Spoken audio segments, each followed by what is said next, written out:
Joe Musso alongside the two-time Super Bowl champ Bryant McFadden. B-Mac, we had questions coming in. Yes, we did. Detroit answered just about every single one of them. Defensively, flying around. Offensively, moving the ball in chunks. I mean, this was exactly what you needed to feel good heading into these final 3 weeks of the season. How do you feel about Detroit immediately off of this win? Well, based on what I saw tonight, I feel extremely good in regards to the Detroit Lions looking like the team that we saw in the first month of the season. You know what I mean? When you talk about just playing with a lot of energy on both sides of the football, my goodness, Jared Goff was on fire.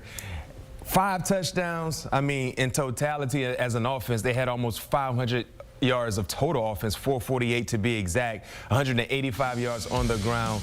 The combination of Montgomery and Jahmyr Gibbs, outstanding. And one thing I know about playoff football, Joe, if you can run the football, that's going to travel. And they have the opportunity, it seems to be, to have at least one playoff game at home. That's a luxury. But if you can run the football the way they did tonight, they're going to be in a great position to do some interesting things come playoff time. I love what I saw from the defense as well, because they were playing against a very, very hot team. When you look at the Denver Broncos coming into this ball game tonight with playoff aspirations based on how well they played over the last 5-6 ball games, they shut down Russell Wilson from start to finish. It seemed like every play Aaron Glenn was calling the blitz. As I stated during the halftime show, watching the Detroit Lions on defense, it felt like they had 16 or 17 guys out there at the same time when you watch how they were swarming around the football. So a great job. And this was a bounce-back game, because if you look at Detroit over the last few weekends, they've been kind of struggling, you know, defensively, allowing points, you know, timely opportunities, missed opportunities as well. But today they put together a total complete game, and they just took care of a pretty good Denver Broncos team based on what we witnessed in weeks past. That was blitz package in the model of the great Dick LeBeau. Some exotics there coming from the second level off the edges, really pressuring Russell Wilson. I want to get to a couple things you said there, but let's start in the backfield, because there hasn't been a backfield with 2 1,000 rushers in it since 2009. That was the Carolina Panthers. These guys are on pace. Montgomery and Gibbs have been spectacular. Is this looking like a 2-comma backfield? And I'll put that differently. Is this the best two-headed monster in the game right now? Oh, yeah. Healthy, yes. You know, we talked about this in the green room, Joe. We tried to kind of compare. There's names, there's rooms, but these two guys, the way they can coexist in the backfield, the way they utilize them, hats off to Ben Johnson and his staff, because when you feel like you can kind of get a beat on Montgomery, in comes Jahmyr Gibbs. When you feel like you can kind of get a beat on Jahmyr Gibbs, in comes David Montgomery. And the thing I like about these players, just watching from afar, is that they have different running styles. Montgomery is the bigger back. He comes with a lean type mentality, a more physical runner. Jahmyr Gibbs is the guy, if you miss, he could be gone. One cut runner, and he's off to the races. And they both catch the football very, very well out of the backfield. Of course, Jahmyr Gibbs is the better receiver, but David Montgomery, he's not a liability in the passing game as well. So I love the mixture and how they utilize these guys. And hats off to the entire rookies class right now. I mean, come on. We haven't even talked about Big Game Sam, right? Big Game Sam Laporta has been phenomenal. What, 3 receiving touchdowns today? And then you talk about Brian Branch on the defensive side, you know, what he's meant to their defense. So this rookie class for the Detroit Lions has been star-studded from start to finish. And when you hit on your rookie classes, that will set you up for a very, very bright future. And think about this. Lions GM Brad Holmes traded the 6th and the 81st for the 12th, 34th, and 168th. 12, Jahmyr Gibbs. 34, Sam Laporta. I mean, these guys absolutely balled out tonight, both touching the end zone. As you said, Laporta 3 times, Gibbs twice. I mean, the future is so bright for this team. Get your shades. You better, because it was an offense that found itself once again, and we've seen this version of the Detroit offense in the past. But take me into the quarterback's mind here. Where were things different for Jared Goff? Ball was out quick, but yes, they also stretched the field in some looks. Why did it look so much easier today for Goff than it has for the better part of a month? Let's give the big ugly some praise. They protect Jared Goff like they were protecting, you know, a newborn baby.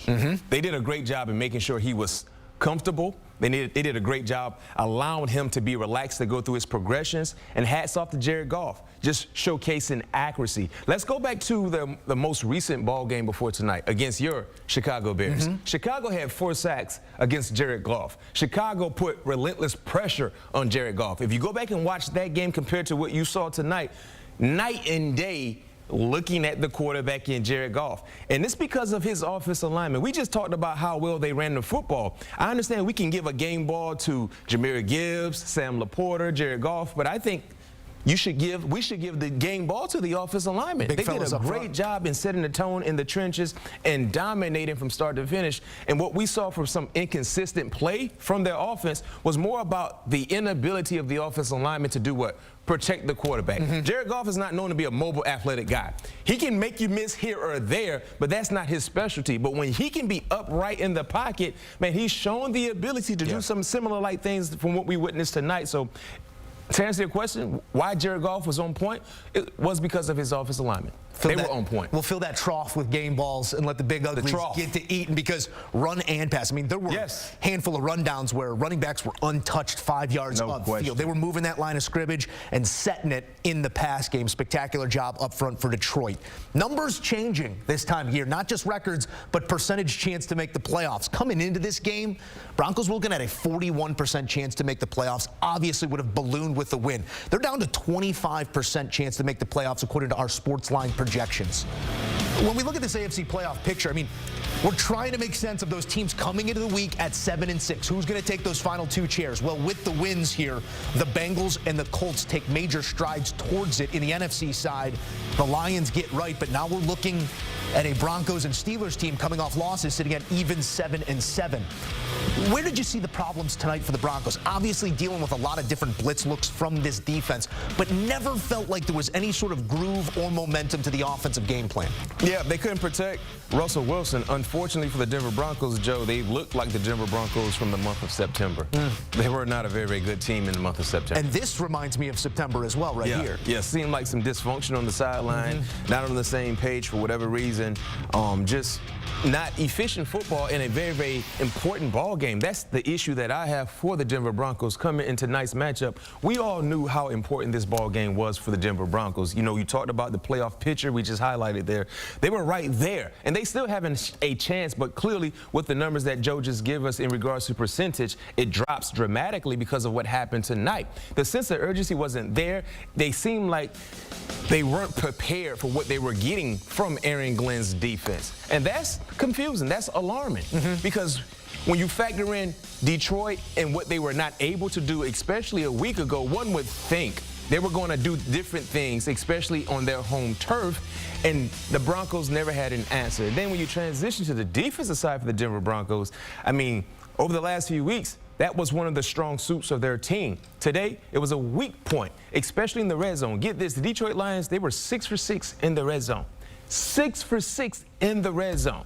The only good sound play that we saw from Denver was the first 2 series, where they forced punts. And after that, it was on to the races for the Detroit Lions. So they still have an outside chance, outside shot. But if they want to get back into that legit playoff conversation, the Denver Broncos that we saw tonight, they got to be done with that. They got to throw that back to September and focus on the here and now. Let's pick out a strand you just left there as well. Home versus road, who these Lions might be. What did you see tonight that indicates they will be able to take this sort of performance on the road when they need to most? Because, yes, it's likely to be a division champion, but not likely to be a 1 seed with home field throughout. Do you see a team that can travel and put 5 on the board from the quarterback, put 3 on their board from the rookie tight end? Does that sort of stuff project over a playoff? Shouts out to our producer, Lucas, as we watched the game together. He said something that was so huge. He's like, I can't get a read on the Detroit Lions. I feel like they can either lose in the first round or go to the Super Bowl. And I think I agree with him.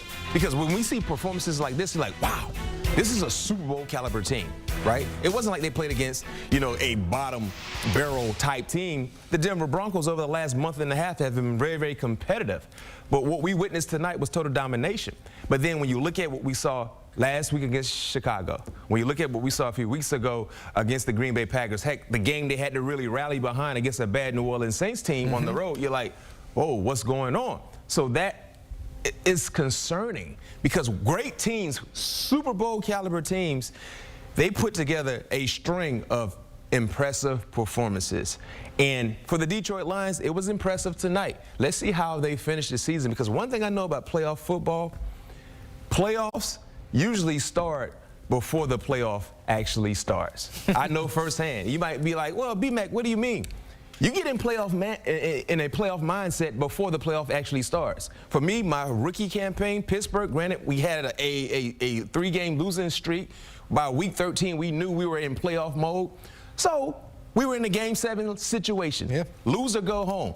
During the regular season, when we got into the postseason, guess what? We were off and running. We were already in playoff mode. So for me, I'd love to see exactly how the Detroit Lions will finish out this stretch of ball games, because it's safe to say they have the division locked and loaded. That's sold up. But there's an outside chance for them to improve their seeding within the NFC. So that should be the new chase for the Detroit Lions. So I agree with Lucas. Shouts out to Lucas. Either they can lose in the first round or get to Las Vegas based on the talent and how well they've performed. But we just want to see that consistently, I think it's safe to say. Not 40-plus points week in and week out, but a consistent streak of points being scored, defense swarming, because they have the talent and they've been coached the right way. We will get to see that hypothesis at work on the road next week against the Vikings. Then it's a road matchup with Dallas before finishing up with the Vikings in the Motor City. Bryant McFadden, we'll see if they can do it moving forward. You know we're going to do it moving forward, because Sundays right here on HQ, it's the place to be.